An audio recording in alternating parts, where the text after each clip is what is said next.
Hey everybody, it's Emily and I'm here with Tanya and we're going to be discussing Death of the Author by Nnedi Okorafor today. I'm curious to hear your thoughts because I'm a little bit confuzzled, I'm going to say. I think I'm going to blame it on the fact that I read this through 2 migraines. And I think I missed something. Like, I feel like I missed a key element and I wanted this to be a 5. And for me, I think it falls as a 4. I was thinking about this a lot this evening. And I think that, so I finished it yesterday and like, it was rolling around in my head because I mean, if you want a book with like an ending that you remember, this is one of them. Oh, like the you ending remember was this amazing. ending. Yes. Yeah. So it's one of those books where, you know, sometimes we say like the ending didn't make it for me and other times the ending really makes it for you. In this book, the ending like made it for me. Like there was a certain point at which I was like disengaging a little bit from the story, I think, in the middle. I was like, where are we? Like, where are we going? But I think it made it into a 5 for me. It really did. It was such a like well-written book that I think it was going to be a 4 in any case. But I think it made it as a 5 for me because I was thinking about if I was going to write a paper on this book, like what would I write about? And there are so many things that you could pick from to write about. Like in one way, the book is almost too ambitious in everything it tries to handle. There was a lot happening. Yeah. But I found the end so satisfying that it just brought it all together for me. Like I was like, like there was something about how, I don't know, like I'm always impressed by books where the author isn't the author in this book, but the main character isn't someone that's so relatable, but yet I feel so like I feel such a connection by the end with them in all their imperfections, you know, like a character where I think I'm babbling, but I think it's a huge difference between when we read those comfort reads like, you know, fantasy or those comfort romances and things like that versus a book like this where the protagonist isn't someone who's just perfect or just makes, you know, just sort of is a version of yourself you wish you were. I really like this person is like she was such a person. Yes. Yeah. And so I loved it. I thought it layered so many elements of a real life. And it was very meta, like being an author and being a creative and like how much those two things inevitably intertwine, you know, how brave it is to tell your truth as a creative, like all of those things made it a 5 for me. Yeah, I think where I got lost were the parts where it was the story. I kept going, wait a minute, what's happening? And I feel like it's going to be another 5th season situation where I read the 5th season, did not get it, felt stupid, came back to it later, read it again, and it was just like the right moment. Everything clicked into place and I got it. And I feel like I need to reread this because I was so confused every time it would flip to the robot storyline. And I was like, I don't know how this is supposed to connect to anything. And I didn't get it. And at the end, I feel like I almost got it. And I was like, I still feel like I'm missing something. And I don't know. I think that's migraine.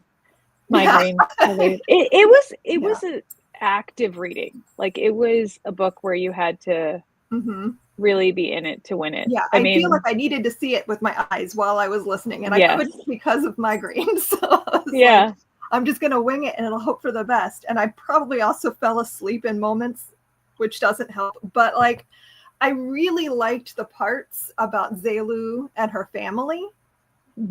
And like her writing journey. I really liked all of the real world stuff. And I felt like that made more sense to my migraine addled brain than all of like the robot stuff. Yeah. I mean, I think that when I think about her family stuff, I loved how she introduced it with her maybe most antagonistic sibling, like her perspective. Yes. And it was so interesting that you had this like this concept of death of the author, how like, you know, the book is how we perceive it rather than how Mm-hmm. the author may intend it.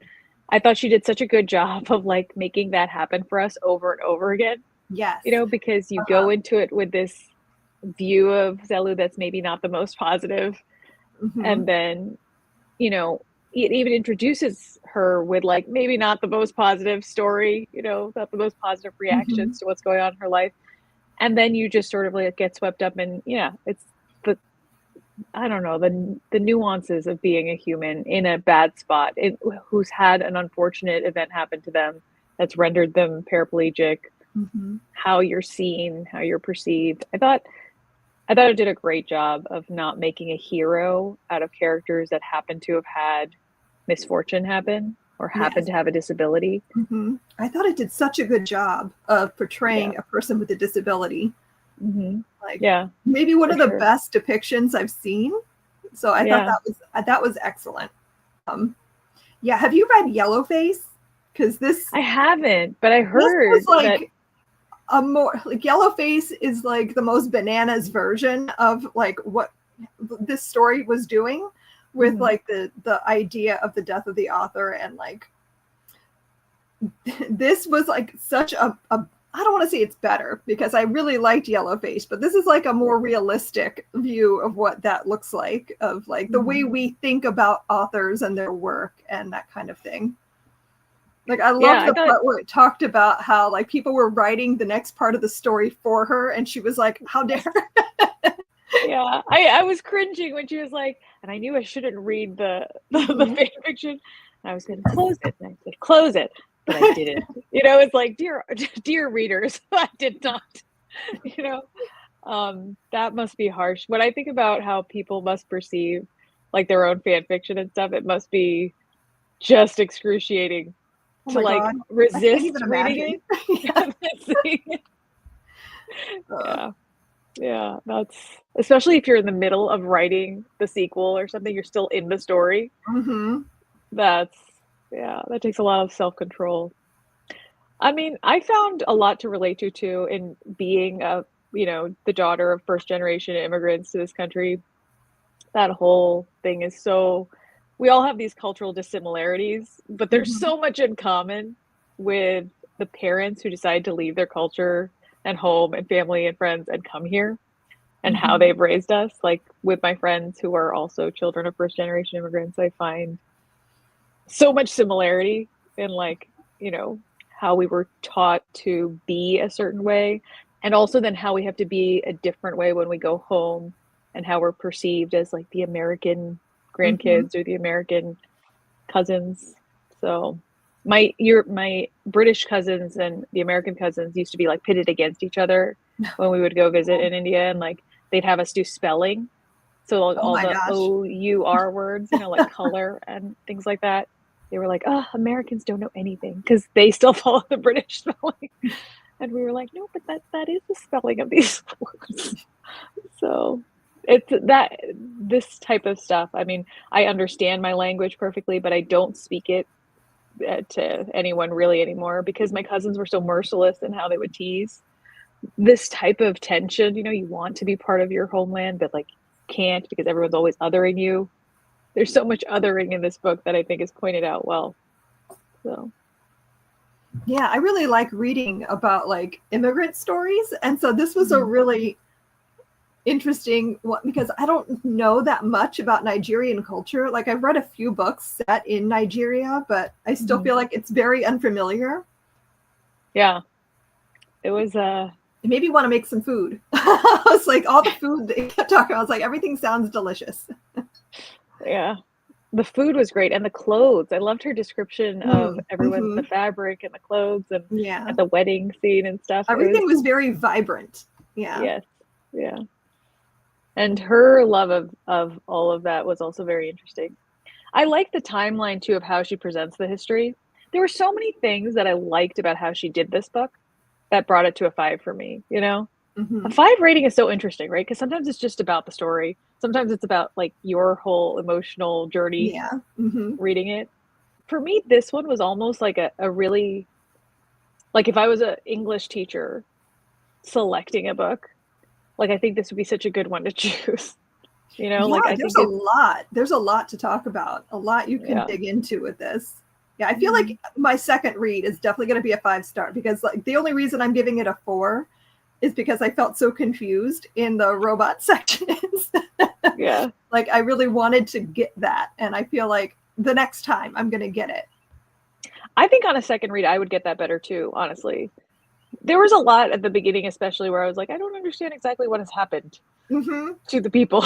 Yeah, and I kept expecting to understand it later, and I was like, okay, it's going to click. And then it just never quite clicked for me, and I was so lost, and it was very frustrating. But like, I am sure if I was reading it like tandem with the audio and my eyes, it would have made sense. I feel like there was a lot of things that I needed to see to get it.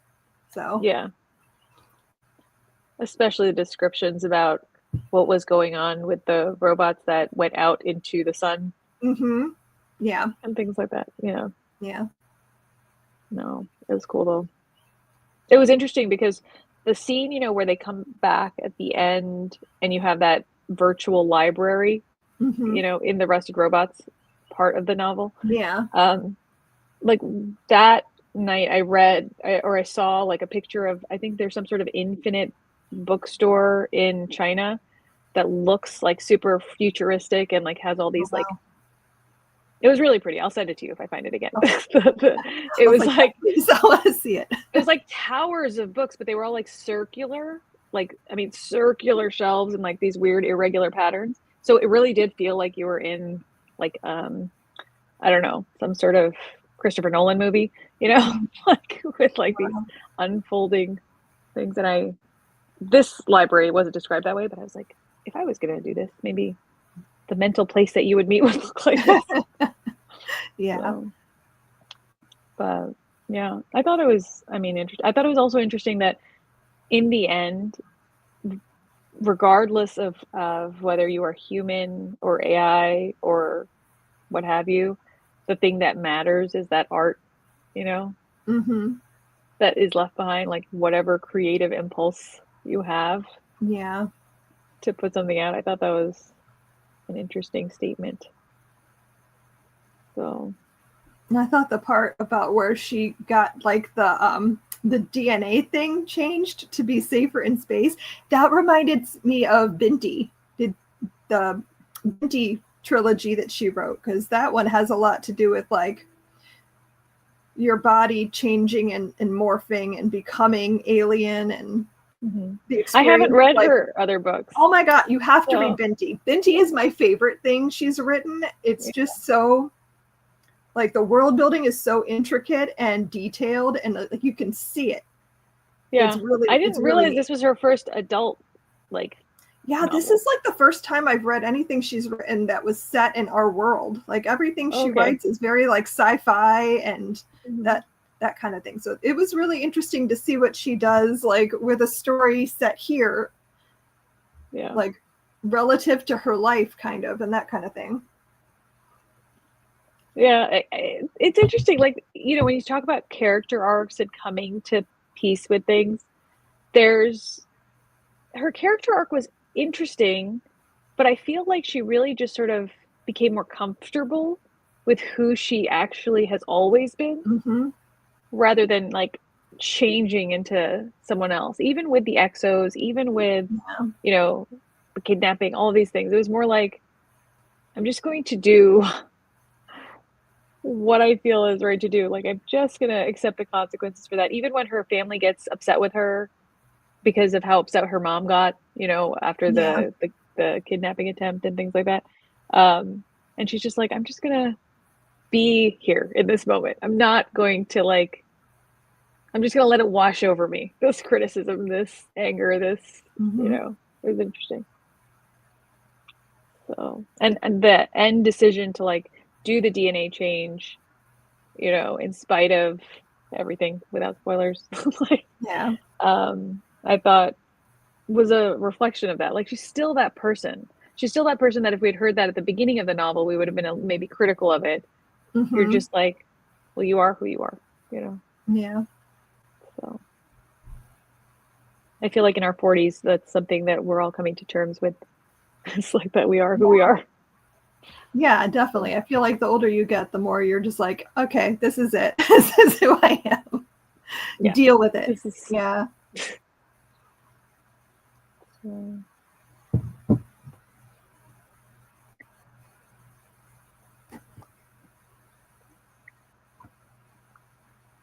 Yeah, I definitely need to go back and reread the Rusted Roots chapters.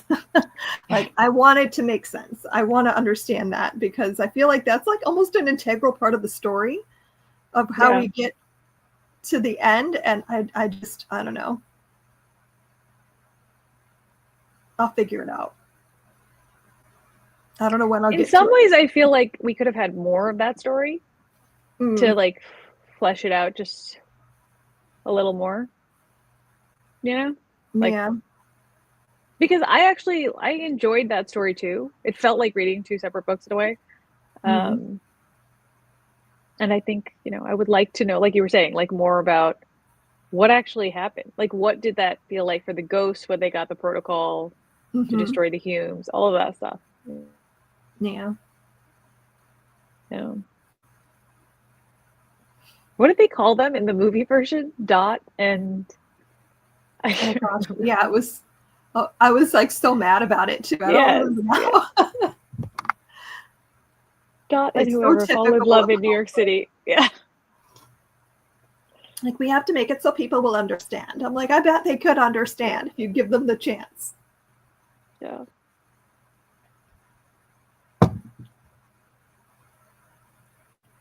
But I also think that's interesting. That whole concept of death of the author, what people choose to read is interesting, right? And like what people choose to watch. Like some people are like, I cannot read like sad books. I cannot like watch sad movies. And I find it interesting that doesn't always overlap.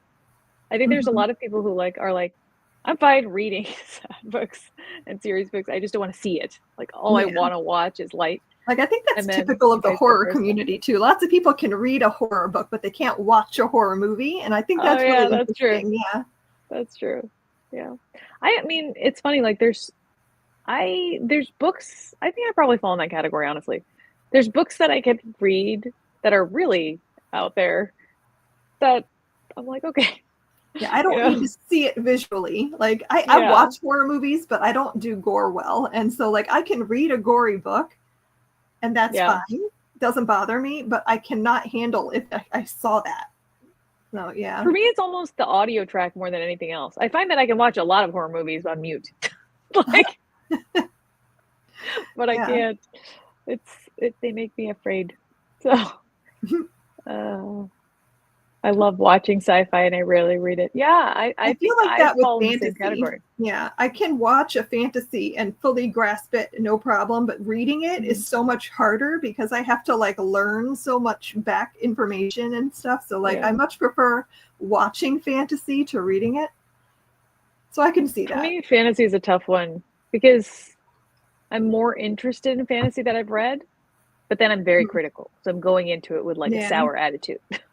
So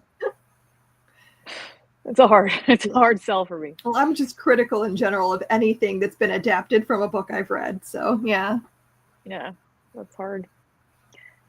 So I watch a movie rarely, honestly, that I haven't read the book, and then if I like the movie, I'm like so reluctant to read the book because I'm like, oh no, then I'll just get mad. But this was an interesting one because I think that if you are going into it expecting sci-fi, you'll be a little bit disappointed. Yeah, it's definitely not that. There are elements of it, but it's not what you're really there for. Yeah. Yeah, even with the exos. I knew I liked this book though, because even throughout reading it, like I would like be like to my children, you know, like I'm reading this book about blah blah blah blah, and this just happened, and they'd be like, oh, what happened today? And I'd be like, this happened. So, you know. This actually reminded me a lot of like George R.R. Martin and Game of Thrones. Yeah, it felt very similar to that, like how he like had his story adapted and they changed some things and they like finished it for him, and then he's like, I guess I'm done. Yeah. Like, he's never going to write the rest of the series. I've kind of given up. Oh, I'm like, say it ain't so. that's never going to happen. So I hope it happens. It's funny. I only read the first one of Game of Thrones, and then I was like, the show was already like in the works, and we had started, you know. Yeah, I started the series when I saw the trailer for it. I was like, I need to know. So I read the first book and loved it, and then I read the whole thing. Yeah. And then I was like, I haven't. like waiting. I have the whole thing, and I didn't, and I watched the whole show, and then I was like, well, I'll just wait for the last one to come out, and then I'll read it all. But alas, I guess I'm just gonna have to. I don't think it's happening. I at this point, I would be very surprised if he finished it. I don't think he will, though. I think he's kind of moved on to other projects. That's sad. It is sad, but I think he feels like, my perspective on it is that the end we got in the show is the end of the books, but it would have made more sense if it played out the way it does in the books. And they didn't do that in the show, so everyone hated it. And now he's like, the end's the same. They're going to hate it. Never mind. Yeah, that's definitely a possibility. That's sad. It is sad. I was really hoping that the end would be different. They did Daenerys dirty. Yeah, and well, now he has the choice of, do I just write a new ending? And that is hard if you've already plotted it all out. So yeah. That is something, right? Like, if you are an author, I always think about this actually whenever I've gone to like author signings or anything like that. I'm always like, this is like a very introverted person in all likelihood who is being forced to sit, or, you know, God forbid, when I see an author who doesn't have anybody at their table, like somebody I didn't even know was going to be there and I just happened to be in the bookstore or something.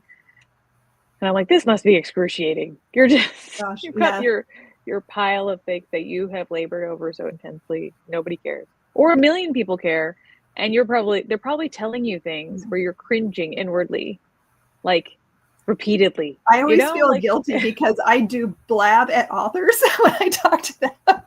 It's just like whatever comes out of my mouth. I have no idea. I'm not ready. So like I never have a plan. It's just like me babbling at them about how much I loved their work. And I always feel bad after, because I'm like, that was so awkward and I don't know how they took it. Yeah. I mean, that's how I felt when I first met you. I was like, I know, like, I was like, I don't know what I just said, but I think I said way too much. She looks scared. I don't think I could do like author signings and stuff. That seems so intimidating to me. I think I would panic. I would start freaking out like halfway through, and I think I would have to leave early and I would feel bad. I don't know. I think it's awesome that authors do that they go on these book tours and talk to all these people. I could never. I want to be the Enya of the book world. I'm just in my castle. With your cats. With your dog. Never perceive me. Yeah. She, I mean, did it right. I can't believe that. When I heard she'd never been on tour, I was like, I know, right? I'm like, that's amazing. Phenomenal. Queen. Yeah. Exactly. You did it right. Like, you're just watching your checks come in. Maintain your castle. Nobody knows anything about you. That's the way to do it. Never saw the need to attach yourself to anyone. Just living your life. Yeah, that is the way to go. I really loved that she has a love interest in this book that is so good to her. That is so like understanding of who she is and okay with like what she can offer. I really liked that. Yeah. And how someone can like really be softened by that. You know? That was very nice. so like lovely to read about. Like someone who's just like understands you in that way. I don't know. I loved that. Yeah. In so many ways I thought it was a very affirming book for anyone with disabilities or any type of difference really from the norm. You know, whether it's like an immigrant or disability or neuroatypical way of thinking, you know, all of that. Like I thought it was very you can make your life look the way you want to. You just have to be brave and withstand people's judgments of you on the way. Oh, that's so hard to do though. I don't know. I'm barely a public person and I can't handle some of the criticism and things I get. And I'm just like, oh, I could never be famous. Like, I don't think I would want to. Yeah. Oh yeah, me too. I'd be like, where is the island that I'm going to buy and never emerge from again? Yeah. For sure. Even like, just doing like ADHD videos or something, like as a parent, Mm. whether or not in the journey I realize that I too probably have ADHD, like the amount of criticism you get for just putting a name on something is such an enormous amount of like, everyone's always like, why do you need labels? Why do you need labels? And it's like, because it's good to know things. Yeah. I mean, some people do it in good faith and other people do it in not such good ways, but I'm like, everybody has a right decision to make for themselves. Like, I'm sharing my journey, like my experience. Like, you don't have to feel so incredibly, people get so threatened by anyone's like authentic experience of anything, whether it's worked or hasn't worked, or like, it's a lot for people. So I thought I had so much sympathy for her in that scene where she's on that interview and she just, she gets attacked unexpectedly and she just was so uncomfortable. Oh my God. Yeah. Oh. She loses it. I could never. I would absolutely have just like started crying. I would have like all the like right things to say an hour later. In the moment, I would just start crying and getting upset. And I'd be like, how dare you? Why are you saying this? Yeah. And to be the face of something, like just because you have achieved something, you become the face of something else or the thing you wrote about. I mean, you're just doing one thing. You're just a person. Like, you're just... People are people. Yeah. Yeah. Everyone sees themselves and other people in that, and then they get like upset when other people do things differently from them. Yeah. The real-time reactions here, I thought was, captured nicely. Like this book really, I thought like captured this moment in time in an interesting way. Like, even though like the idea of social media, the idea of instant criticism, but also the idea of like instant help, like when she gets on like Facebook Live and it's like, I am running away from people with guns. Yeah. Like that, I don't know. That reminded me of Hank Green's book. Yeah. What is it called? An Absolutely Beautiful Thing? Is that the name of it? I can't remember now. Hank Green's book. There's a scene in that where she's live streaming her kidnapping. It's just like the most insane thing to do. But yeah, you do what you can to get help, I guess. Yeah. Yeah. In some ways it's good. In some ways it's bad. Yeah. Like crowdfunding, crowdsourcing, learning about things in real time. It's good and bad.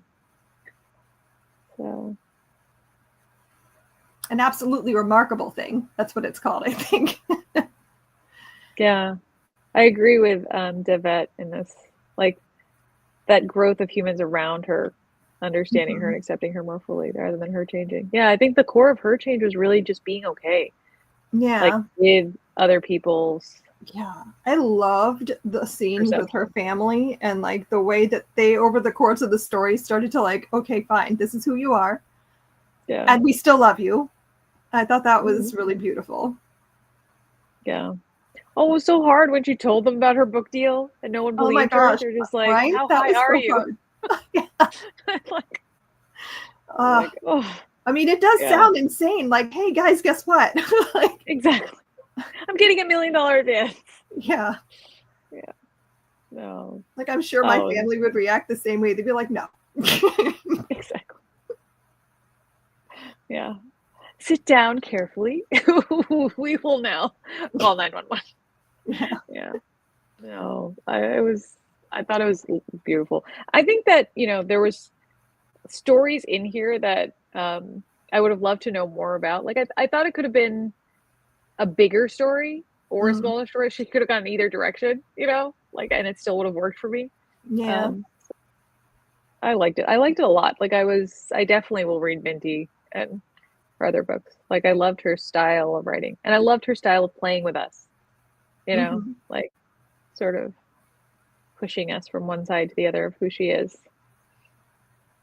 Make us like her anyway. I would kind of, it sounds insane. I would almost like to see this adapted it doesn't feel like it's meant to be. Like Yeah. the core of the story is like, we don't want an adaptation. Exactly. But like at the same time, I think it would be really interesting to see on a screen. Like it's it's written in a very cinematic way, and it's like very vivid. Like I could see so much of what she was describing, and I kept thinking, and you that can would be have cool. that backdrop of the family, you know, like that. Yeah, like I want to see her exos. I want to see the robots. I want to see all the things. That was such a cool thing, the exos. It was. I was like, oh, this feels so interesting, and I want to know what that looks like. Yeah. I've recently been seeing those new prosthetics that have like Wi-Fi control, you know, so you have like a neural, like, you have neural implants, but also you have like muscle implants, right? Like in your functional limbs. And so based on like muscle contractions of those, just sort of like the exos, you have this artificial control of the limb. So even when the limb is disattached from you, it can move based on your own contractions. I was like, watching that was interesting. And then I was like, if we could get to a place where polymers and like nanomers and whatever mers are like being that sensitive to manipulation, that would be amazing. It would be an amazing thing to see, really. It would be.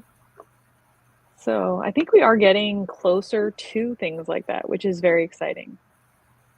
Yeah. You know, for people. It'd be very cool to see that.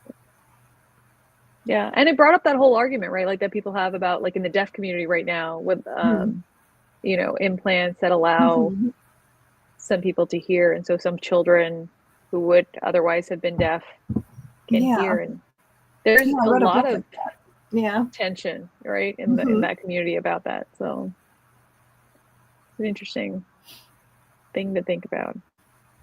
So that all of that is, it's interesting. I think that people being afraid to talk about their opinions of communities that they don't belong to was also a thing in this book, you know, like her as a Black woman, as a paraplegic Black woman, having to take the banner for this one group of people versus everybody else. Like, what do you know of my life? And whether those people are you entitled to an opinion or are you not? You know, I think there is a tension there. Like, so I'm not like proposing an answer. I'm asking the question. Yeah, I mean, it is like an interesting thing to think about because that's such a big conversation in the book. Is like, can you even have an opinion because you're not disabled? Yeah. I thought that was really interesting. And I thought that question was came full circle a little bit in the end scene in the Rusted Robots, where what is her name? Igele, right, takes the body of another robot, right, so that she's no longer a ghost. That was so moving to me because the caretaker robot really, like, his question is like, would you care for this, or would it just be a disposable thing, you know? So that in the end, like, it's not so much about who you are, what group you belong to, as what is your intention here? Like, is it about care for this thing or is it not?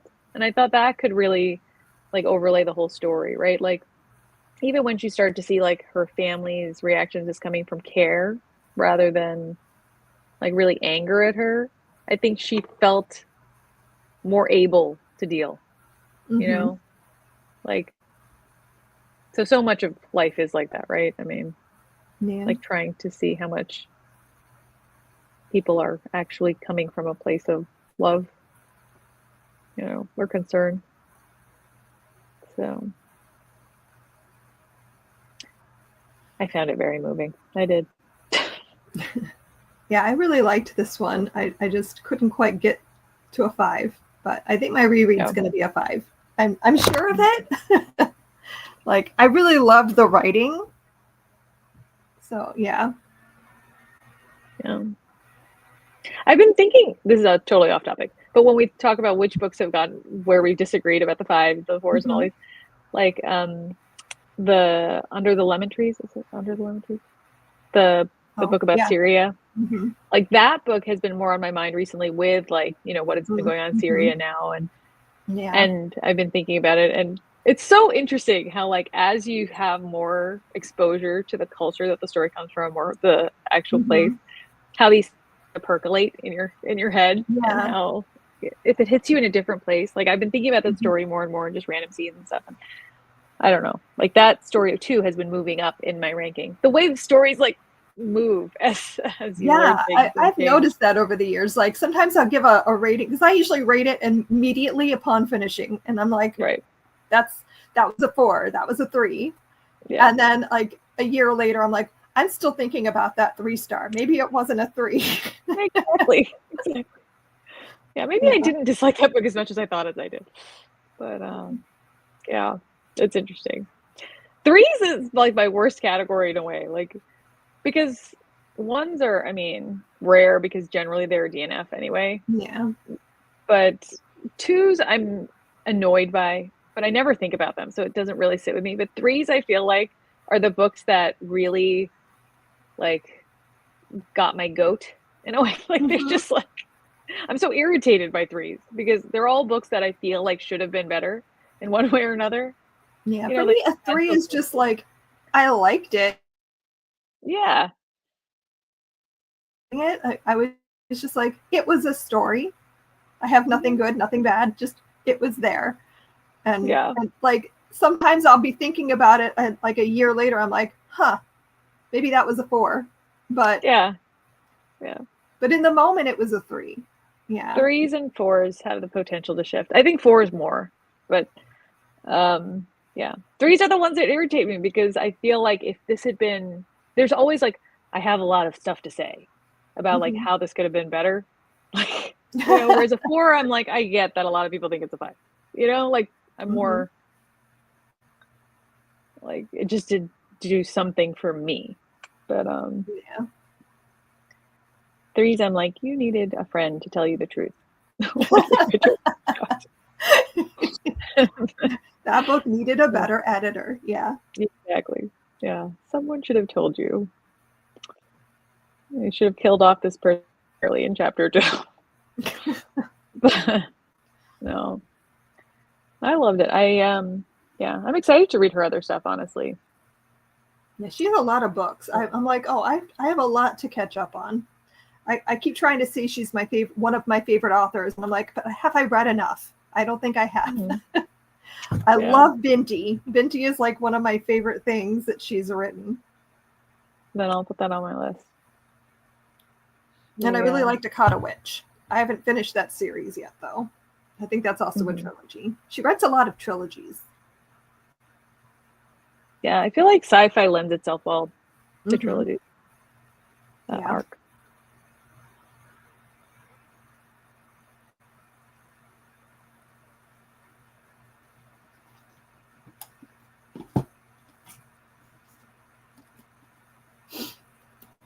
I want to know, if Davette's still on here, which movie was she saying was absurd? What movie were we talking about?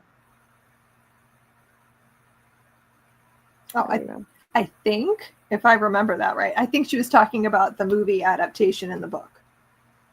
Oh, right, the Dot movie. Yeah. Dot and whoever.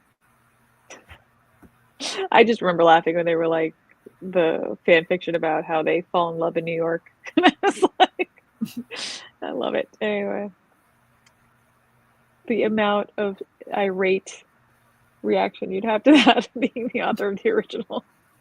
Yeah. I think on one hand, authors all want their work to be optioned and adapted because that gets you more money, it gets your fame and all of that. But on the same side of that, I would not want my work adapted because I don't want you to ruin it. Because like there's so much like room for error when you start talking about an adaptation. I always think about how Rick Riordan had to like send those letters to all the public school teachers be like, don't show Percy Jackson movie in your classroom. It's terrible. That's great. Yeah. So, and then you have to be like the author saying, "Oh yeah, go see my adaptation." No, don't want to. Exactly. You're like, it was fine that they changed everything. Glad they stuck with the theme loosely. Yeah. No. And then to hear people say things like that the movie was better. I would not be able to handle that. I'd be like, no, it wasn't. Exactly. Do you read? No. Yeah. But no, the book was better, people. I mean, like, I'm one of those people, right? So, like, I can't complain, but we are so obnoxious about it. It's like, but it's true, like 99% of the time. So. Yeah, my husband always teases me because he's like, I know you're going to just complain the entire time we're watching it. Like, not exactly. It depends on what they do. I don't know yet. Exactly.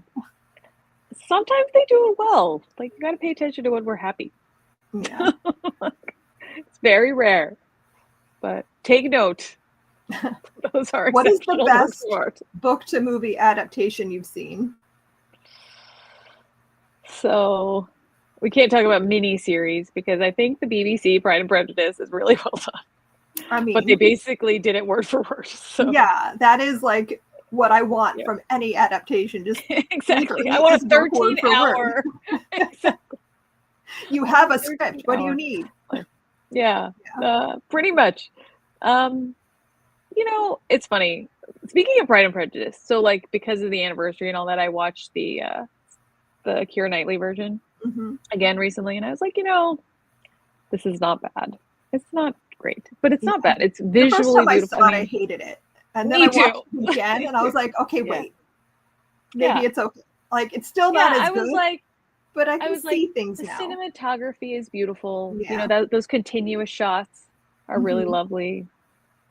I saw some nuance. I totally didn't understand why they took out the second sister, Bingley, the second Bingley's sister. That was a really weird choice. I was like, those were great scenes of their like, you know, like banter.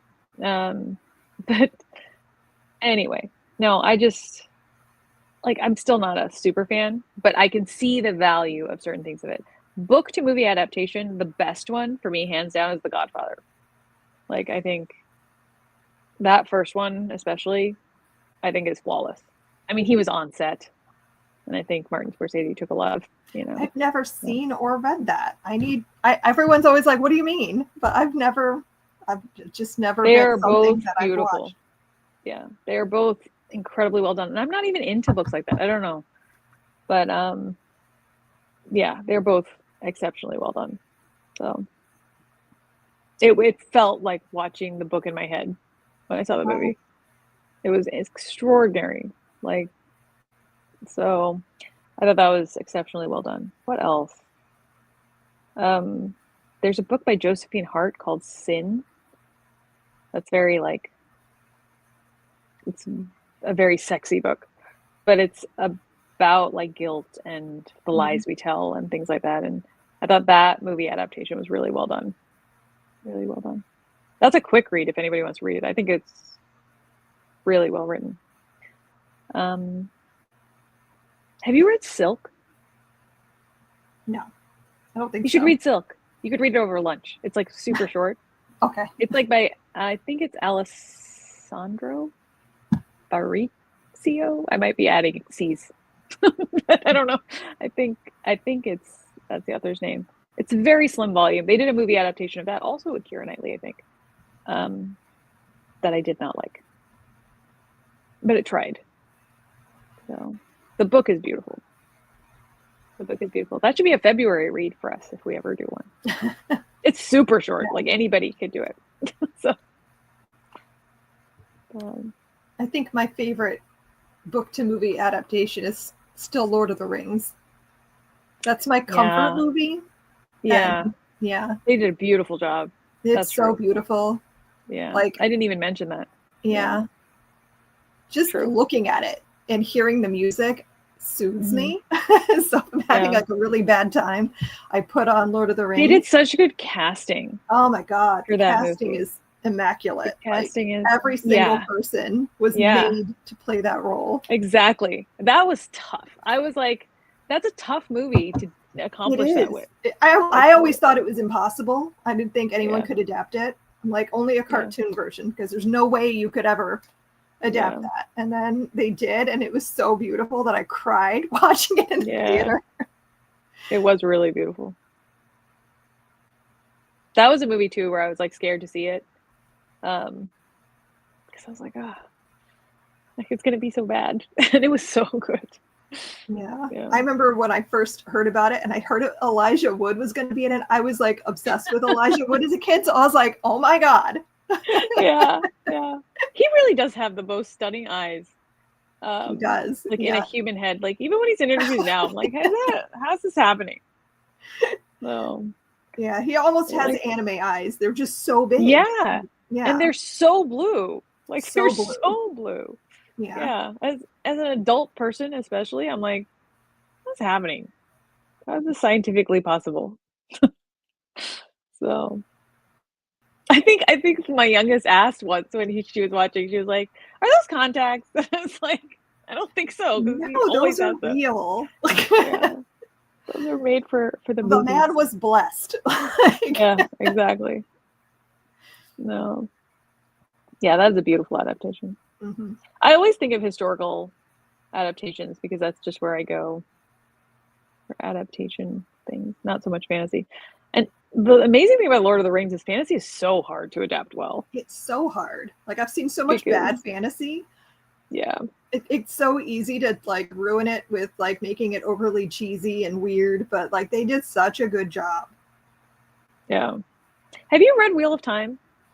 I tried reading the first book like immediately after reading Game of Thrones, and like I just could not get through it.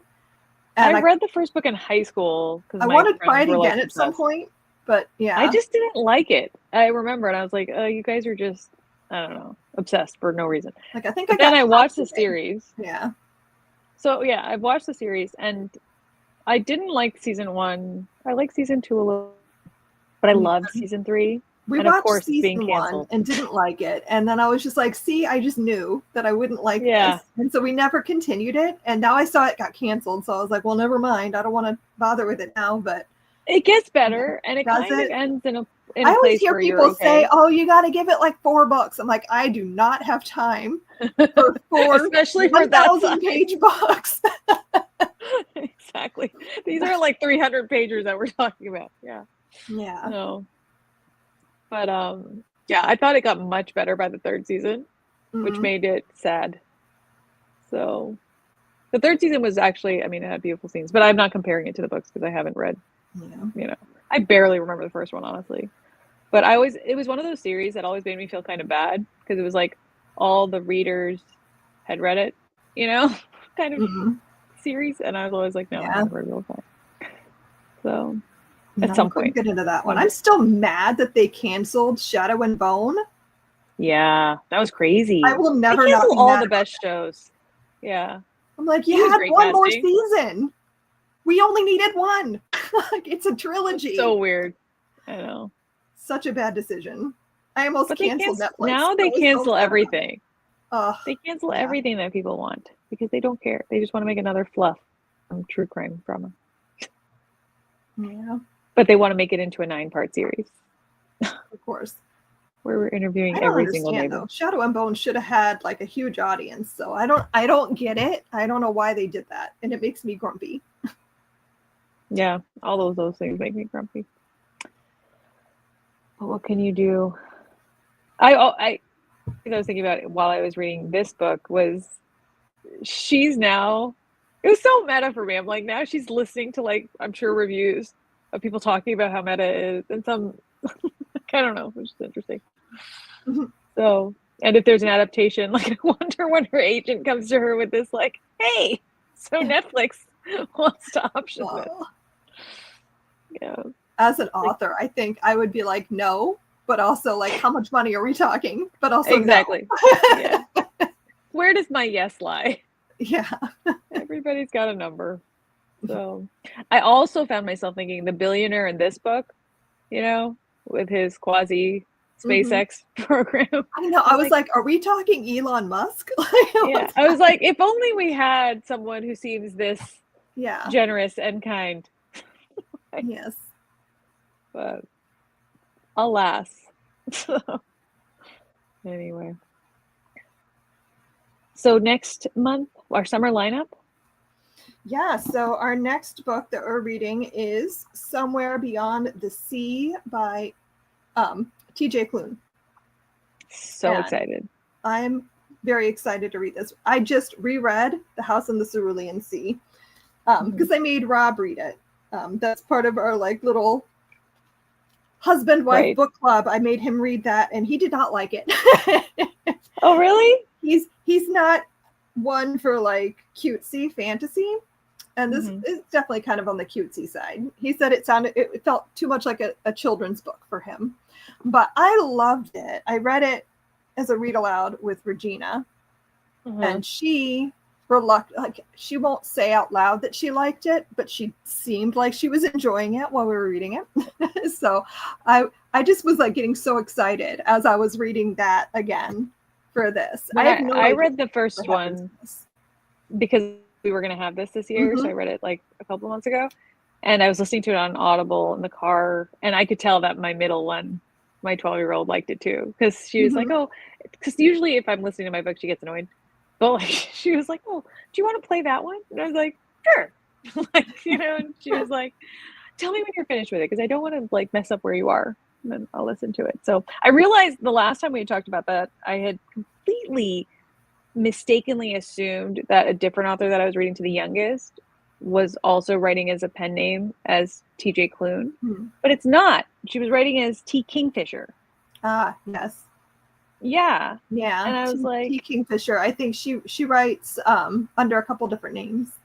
Yeah. So I have never read T.J. Klune. For some reason that got conflated in my head. So apologies to everybody for what I was like saying. I was so enthused. I was like, oh, no. So far, I've only read 2 of T.J. Klune's books, and they're both like so heartwarming and sweet. Yeah. And like, generally speaking, I don't always like that. I think it can turn into like a cheesy mess, like a cloying thing. Yeah. Yeah, but he does it so well. Yeah, he gives them just enough like spice, though, like just enough spunk, you know, to be like. They're not all like goody two-shoes here, you know, like. Yeah, I kept telling Regina that she reminds me so much of Talia. And she's like, that's kind of awesome. What do you mean? That. That right there, yes. Yeah, exactly. Yeah, no, I love the characters. And it was exciting at the end where I was like, oh, we're getting like a Yeti. I know. I'm so excited about the Yeti. I'm like, oh, I'm looking so forward to reading more about the Yeti. Yeah. And his little igloo in the basement. Spot for Yetis and Bigfoot. Like every time I see one of those videos where it's like a new, like, you know, sighting, I'm like, maybe it is. Just Rick gets so annoyed. He's like, it is not. Like I'm willing to believe in a lot of things if I have enough proof. Like, I know. Like I really like want that stuff to be real, but yeah. Yeah. I'm always telling the kids about the fairy circles and the mushrooms and stuff. And like Rick is like, the entire mycelium is under the ground and blah blah blah. I'm like, yes, we know that. We've also learned this. But we can call it a fairy ring. It's fine. Yeah. I can tell the children not to be caught inside them after dusk. I'm ready to throw myself in the center of one. Just like, take me. Yeah, I'll go live with the Fae now. I'm ready. Be unaware of the passage of time for the next 900 years. It's going to be great. So, no. Yeah, I'm excited about this one. So, it is fun. Yeah, we'll be reading this, and we need to decide on our date for the next live show. Let me pull my calendar quick. So again, the first Saturday in July is a holiday weekend. So do we want to assume that that's probably not a good day? Because that's the 5th. The 4th. Yeah. Saturday is we're 5th. in town But So maybe, if you're I don't not know. For busy, we can do it. But like I don't think we're doing anything that day. I think we're fine. Yeah, I'm busy on Friday, but I don't think we have anything going on that Saturday. So do we want to go ahead and say Saturday the 5th? That sounds to good. discuss? Okay, great. So yeah, we'll be discussing Somewhere Beyond the Sea. I always have to look because I swear to God, it's different every time I think about it. Somewhere Beyond the Sea by TJ Klune this month, and we'll be discussing it on July the 5th. So very much looking forward to that. This is a book I've been so excited to read for ages. I had that pre-ordered the minute I heard about it. So I've had this on my shelf for a while. Yeah. So they're beautiful books, the covers. Yeah, they're so pretty. I love it. I love the phoenix on the cover too. So I'm very excited.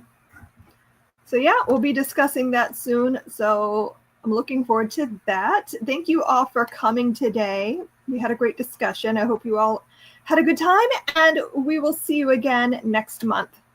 Happy reading. Bye. Bye.